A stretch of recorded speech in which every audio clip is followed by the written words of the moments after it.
ಆಡ್ತಾ ಇದ್ದಾರೆ. ರಕ್ಷಿತಾ ಚೆನ್ನಾಗಿ ಆಡ್ತಿದ್ದಾಳೆ, ಬಟ್ ಅವಳಿಗೆ ಕನ್ನಡ ಬಂದಿಲ್ಲ ಅಂದ್ರೂ ನಮ್ಮ ಕನ್ನಡ ಉಳಿಸ್ತಿದ್ದಾಳೆ. ಆ ಕನ್ನಡ ಮಾತಾಡೋಕ್ಕೆ ಕೂಡ ಪ್ರಯತ್ನ ಪಡ್ತಿದ್ದಾಳೆ. ಅದನ್ನ ಎಷ್ಟೋ ಜನ ಟ್ರೋಲ್ ಮಾಡಿದ್ದಾರೆ ಕೂಡ. ಟ್ರೋಲ್ ಮಾಡಿದ್ದಕ್ಕೆ ಇವತ್ತು ಅವಳು ಬಿಗ್ ಬಾಸಲ್ಲಿ ಬಂದಿದ್ದಾಳೆ. ಹಾಂ ಸರ್, ನೋಡ್ತೀನಿ. ನನಗೆ ಗಿಲ್ಲಿ ಇಷ್ಟ, ಬಿಟ್ಟರೆ ಮಲ್ಲಮ್ಮ ಇಷ್ಟ. ಹಾಂ, ಅವ್ರು ಯಾವಾಗಿದ್ರು ಚೆನ್ನಾಗಿರ್ತಾರೆ ಸರ್, ಇಷ್ಟ ಆಗ್ತಾರೆ. ಹೌದು, ತುಂಬ ಚೆನ್ನಾಗಿದೆ, ತುಂಬ ಚೆನ್ನಾಗಿ ಕಾಣಿಸ್ತಾರೆ ಕೂಡ ಟಿವಿ ಮುಂದೆ. ಗಿಲ್ಲಿ ಬಿಟ್ಟರೆ ಎಲ್ಲರೂ ಇಷ್ಟನೇ, ಬಟ್ ಸ್ವಲ್ಪ ಕಿತ್ತಾಡೋದು ಕಡಿಮೆ ಮಾಡಿ ಸಮಾಜಕ್ಕೆ ಏನು ಒಂದು ಅಂದರೆ ಅದು ನಾಟ ಥರ ಹೇಳ್ಬೇಕು, ಆ ಥರ ಒಂದು ಇನ್ಕ್ಲೂಡ್ ಮಾಡಿ ಹೇಳಬೇಕಷ್ಟೇ. ಹೌದು, ಬಟ್ ಅದು TRP ಕೊಡಬೇಕು ಅಂದರೆ ಬರೀ ಒಂದು ಜಗಳನೇ ಒಂದು ಮೇನ್ ಟಾಪಿಕ್ ಆಗಿರಲ್ಲ. ಒಂದು ಗುಡ್ ವಿಷಯನೂ ಇರುತ್ತೆ, ಒಂದು ಬ್ಯಾಡ್ ವಿಷಯನೂ ಇರುತ್ತೆ. ಬಟ್ ಆ ವಿಷಯ ಒಂದು ಪಾಯಿಂಟ್ ಇಡೋ ಥರ ಇರಬೇಕು.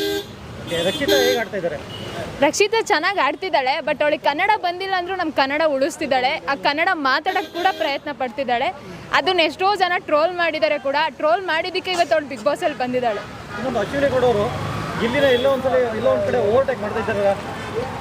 ಹಂಗೆ ಅನ್ನೋಕ್ಕಾಗಲ್ಲ ಸರ್. ಈಗ ಓವರ್ಟೇಕ್ ಮಾಡಿದ್ದಕ್ಕೆ ಒಂದು ಈಗ ಬಿಗ್ ಬಾಸ್ ನೋಡೋಕೆ ಒಂದು ಕಿಚ್ಚು ಬಂದಿದೆ.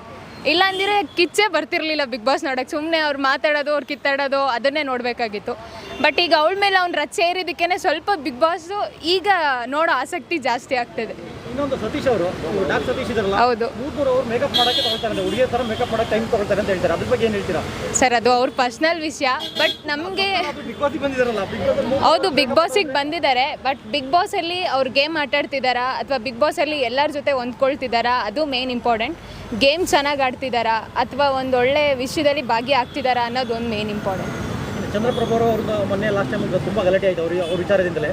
ಹೌದು, ಏನೂ ಇಲ್ಲ ಸರ್, ಸ್ವಲ್ಪ ಕಿತ್ತಾಡೋದು ಕಡಿಮೆ ಮಾಡಿ ಆಟದ ಕಡೆ ಮತ್ತು ಒಂದು ಒಳ್ಳೆ ವಿಷಯದ ಕಡೆ ಗಮನ ಹರಿಸ್ಬೇಕಂತ ಹೇಳ್ತೇನೆ ಅಷ್ಟೇ. ಕಳೆದ ಬಿಗ್ ಬಾಸ್ಗೆ ಈ ಬಿಗ್ ಬಾಸ್ ತುಂಬ ಡಿಫ್ರೆನ್ಸ್ ಇದೆ. 3ನೇ ವಾರಕ್ಕೆ ಫಿನಾಲೆ ಅಂತ ಹೇಳ್ತಾರೆ, ಇದ್ರ ಬಗ್ಗೆ ನಮ್ಗೆ ಏನು ಅರ್ಥ ಆಯಿತು? ಕಳೆದ ಬಿಗ್ ಬಾಸಲ್ಲಿ ತುಂಬ ಕ್ರೇಜ್ ಇತ್ತು. ಬಿಗ್ ಬಾಸ್ ಬಂತು ಅಂದರೆ ಎಲ್ಲ TV ಮುಂದೆ ಕುತ್ಕೊಂಡು ಬಿಡ್ತಿದ್ವಿ. ಬಟ್ ಈ ಸಲ ಅಯ್ಯೋ ಬಿಗ್ ಬಾಸ್ ಬಂತಲ್ಲಪ್ಪ ಅನ್ನೋ ಥರ ಆಗಿದೆ. ಬರೀ ಕಿತ್ತಾಟನೇ ಆಗಿದೆ ಹೊರತು ಬಿಗ್ ಬಾಸ್ ನೋಡೋ ಆಸಕ್ತಿ ಅಷ್ಟೊಂದು ಬರ್ತಾ ಇಲ್ಲ. ಇನ್ನೂ ಸ್ವಲ್ಪ ಇಂಪ್ರೂವ್ ಆಗಬೇಕು. ಟ್ವಿಸ್ಟ್ ಕೊಡ್ತಾರೆ. ಈಗ 3ನೇ ಫಿನಾಲೆಯಲ್ಲಿ 6 ಜನನ ಹೆಲ್ಮೆಟ್ ಮಾಡಿ ಮತ್ತು 6 ಜನ ಹೊಸಬರು ಇಂಟ್ರೊಡ್ಯೂಸ್ ಮಾಡ್ತಾರೆ. ಇದ್ರ ಬಗ್ಗೆ ಏನು ಅನಿಸ್ತದೆ? ಇನ್ನೂ ಕ್ರೇಜ್ ಜಾಸ್ತಿ ಆಗುತ್ತೆ ಸರ್, ಬರಬೇಕು. ಆ ಥರ ಇನ್ನೂ ಬಂದಾಗಲೇ ಹಳೆಬ್ರಿಗೂ ಹೊಸಬ್ರಿಗೂ ಕಂಪ್ಯಾರಿಸನ್ ಮಾಡಿದಾಗ ಇನ್ನೂ ಕ್ರೇಜ್ ಜಾಸ್ತಿ ಆಗುತ್ತೆ. ಫೈನಲ್ ಬಿಗ್ ಬಾಸ್ ಬಗ್ಗೆ ಏನು ಹೇಳ್ತೀರಾ? ಫೈನಲ್ ಅಂದರೆ ಕಿಚ್ಚ ಸುದೀಪ್ ಅವರು ತುಂಬ ಚೆನ್ನಾಗಿ ನಡೆಸ್ಕೊಡ್ತಿದ್ದಾರೆ ಬಿಗ್ ಬಾಸು. ಅವರೇ ಯಾವಾಗಲೂ ನಡೆಸ್ಕೊಳ್ಳಿ ಅಂತ ಬಯಸ್ತೀನಿ. ಅವರೇ 4 ವರ್ಷ ಫಿಕ್ಸ್ ಆಗಿದ್ದಾರೆ. ಹೌದು, ಚೇಂಜ್ ಮಾಡೋಕ್ಕಾಗಲ್ಲ. ಯಾರು ಬರಬಾರ್ದಿತ್ತು ಸರ್? ದುಡ್ಡಿರೋ ಅಂಥವ್ರನ್ನ ಕರ್ಕೋಬಾರ್ದಾಗಿತ್ತು. ಯಾರು ಬಡ ಕುಟುಂಬದಿಂದ ಬಂದಿದ್ದಾರೆ ಅಂಥವ್ರನ್ನ ಕರ್ಕೋಬೇಕಾಗಿತ್ತು.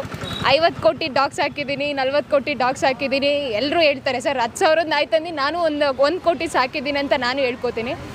ಬಟ್ ಆ ಕಷ್ಟನ ಅನುಭವಿಸಿ ಬಂದಿರ್ತಾರಲ್ಲ ಅಂಥವ್ರನ್ನ ಒಂದು ಅವಕಾಶ ಕೊಟ್ಟು ಬಿಗ್ ಬಾಸಿಗೆ ಬಿಡಬೇಕಾಗಿತ್ತು. ಮಲ್ಲಮ್ಮನವ್ರು ಇದ್ದಾರೆ ಸರ್, ಒಬ್ಬರೇ ಸಾಕಾಗಿದ್ರೆ ಬಿಗ್ ಬಾಸ್ಗೆ. ಸ್ವಲ್ಪ ಬಡ ಕುಟುಂಬದಿಂದ ಒಂದು 4-5 ಜನಕ್ಕೆ ಹಾಕ್ಕೊಂಡಿದ್ರೆ ಅದರಲ್ಲಿ ಭಾಗಿಯಾದಾಗ ಗೊತ್ತಾಗಿರೋದು ದುಡ್ಡಿರೋರ್ಗೂ ದುಡ್ಡಿಲ್ದವ್ರಿಗೂ ಏನು ವ್ಯತ್ಯಾಸ ಇದೆ ಅಂತ. ನನ್ನ ಪ್ರಕಾರ ಗಿಲ್ಲಿ ಗೆಲ್ಲಬೇಕು. ಬಟ್ ಎಲ್ಲರೂ ಗೆಲ್ಲಬೇಕು. ಬಟ್ ಬಡ ಕುಟುಂಬದಿಂದ ಅವನು ಬಂದಿದ್ದಾನೆ, ಅವನು ಗೆಲ್ಲಬೇಕು.